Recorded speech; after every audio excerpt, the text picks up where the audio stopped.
ঠিক আছে। পরিচয় কি দিয়েছিলেন মেজর? হ্যাঁ, না আমার উদ্দেশ্য একটা ভিজিটিং কার্ড নেওয়ার জন্য। আমার সিনিয়র আমাকে বলেছে একটা ওই যে ভাইয়েরা কথা বলছে কি ব্যবসায়িক ব্যাপারে, আমাকে যখন অ্যান্সার করছে আমি কি এটা তো আমি বলতে পারবো না কিসের ব্যবসা। আপনি আপনি স্যারের সাথে কথা বলে দেখেন। না না না, উনি বলবে কেন? এটা আমার ভুল হয়েছে,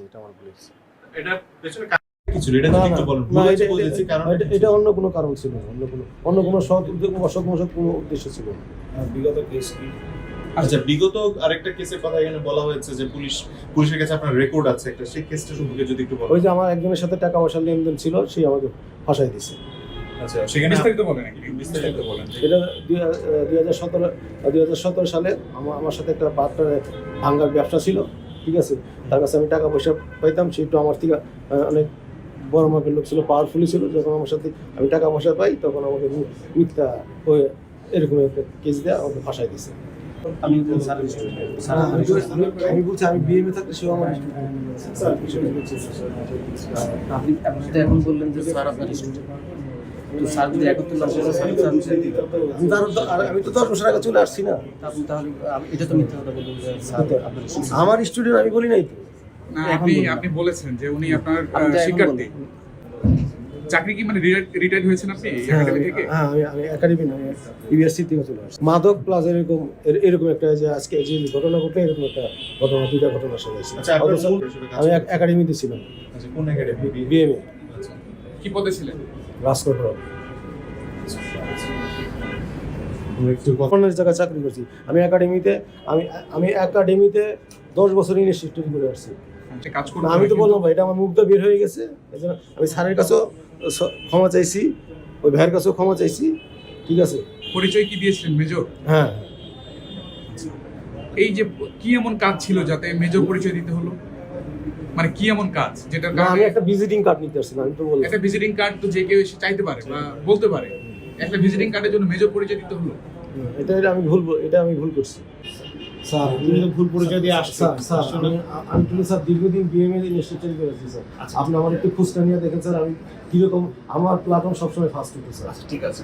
আচ্ছা, আমরা একটু জিজ্ঞেস করি আপনাকে, এই ভুয়া যেটা রং ওটা রং, কিছু তুমি যদি ভালো মতো জানো তো প্লিজ স্যার একটু আমার জন্য একটু কোঅপারেট করুন স্যার প্লিজ।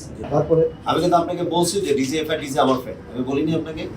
একজন ডিজিএফ এর সাথে কথা বলতেছেন, মনে করুন যে তাদের একটা ব্যাকগ্রাউন্ড আছে, আপনি কি মনে করছেন যে আমি জাস্টিফাই করতে পারবো না? তারপরে তো উনিই তো ইন্টারোগেট করতেছেন, তখন আপনি স্বীকার করতেন, তখন তো আপনি স্বীকার করতেন, তখন তো স্বীকার করেননি আপনি। আর আরেকটা জিনিস হলো, একজন ব্রিগেডিয়ার উনি বসে আছেন, আর আপনি এখানে বসে আছেন, আপনি দুটো বাচ্চা আছে স্যার। আমি তেমন কোনো ধরনের এত বড় ধরনের আমাকে একজন পাঠাইছে, তার সঙ্গে অলরেডি স্যার আমি কথা বলেছি স্যার, সবারই তো ফ্যামিলি আছে। আপনি সামনে তো একজন ব্রিগেডিয়ার জেনারেল ছিল, তার সামনে স্যার এই জিনিসটা একটু বাদ দেন না স্যার, প্লিজ স্যার। স্যার আমার তো একটা ফ্যামিলি আছে স্যার, প্লিজ স্যার এই জিনিসটা একটু বাদ দেন না। যেটা জিজ্ঞেস করছি, আপনার Please, নাম sir. পরিচয়টা একটু বলুন। নাম পরিচয়টা মোহাম্মদ আবু কাছে চৌধুরী। তো আমি এক পর্যায়ে ওনাকে আমি জিজ্ঞেস করলাম যে আপনি কি কারণে আসছেন বলেন। বললো যে স্যার আমি আর্মির মেজর, আমার নাম কাউসার। তো আমি বললাম যে কাউসার কোন কারণে বলেন, যে স্যার আপনার একটা কার্ড লাগবে। আমি কার্ড এমনি তো যাকে তাকে দিতে পারি না, কারণটা বলেন আপনি আমাকে। কারণটা উনি বারবার বলছেন না, তো বললো যে স্যার আপনি আমার কর্নেলের সাথে কথা বলেন। তো আমি ওনাকে বললাম যে আপনি কোন লং কোর্সে? উনি বললেন 32nd লং কোর্সে। আমি বললাম যে দেখেন ডিজিও কিন্তু আমার ক্লাস ফ্রেন্ড। তো ওনার তখন একটু সাবধান হওয়া উচিত ছিল, যে বলা উচিত ছিল যে না সরি স্যার আমি ল্যান্স কর্পোরাল বা সামথিং লাইক দ্যাট। উনি সেটাও বলেন নাই।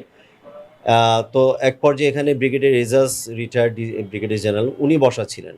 উনি তখন বেশ কিছু পয়েন্ট জিজ্ঞেস করলেন। উনি তখন বললেন যে না তোমার প্রকৃত পরিচয়টা দাও। তখন উনি কিন্তু বলছেন না যে আমি ল্যান্স কর্পোরাল। এবং যখন বললেন প্লাটুন কমান্ডারকে, সেটা উনি বলতে পারছেন না, অনেক কিছু বলতে পারেন না। তখন এটা বোঝা গেল যে উনি ফেক। পরে উনি একসময় স্বীকার করলেন যে উনি ল্যান্স কর্পোরাল ছিলেন এক সময়। এরপরে আমরা কল করি আইন শৃঙ্খলা রক্ষাকারী বাহিনীকে, ওনাদেরকে ইনফর্ম করা হয়। ব্রিগেডিয়ার জেনারেল এজাজও আর্মিকে ইনফর্ম করেন বিষয়টা, যেহেতু আর্মির বিষয়, একটা ইমেজের বিষয় আছে, সেটা সেনাবাহিনীর একটা গৌরবের মানে একটা বিষয় আছে। সেক্ষেত্রে উনিও কিছুটা এগ্রিভ হয়ে গেলেন যে আমার আর্মির তো মানে কেউ এই ধরনের ফেক পরিচয় দিয়ে কোনো কিছু করতে পারে না, তোমার আসল উদ্দেশ্য কী বলো। তখনই আর্মি আসে এবং পুলিশ আগে থেকে ছিল। General election.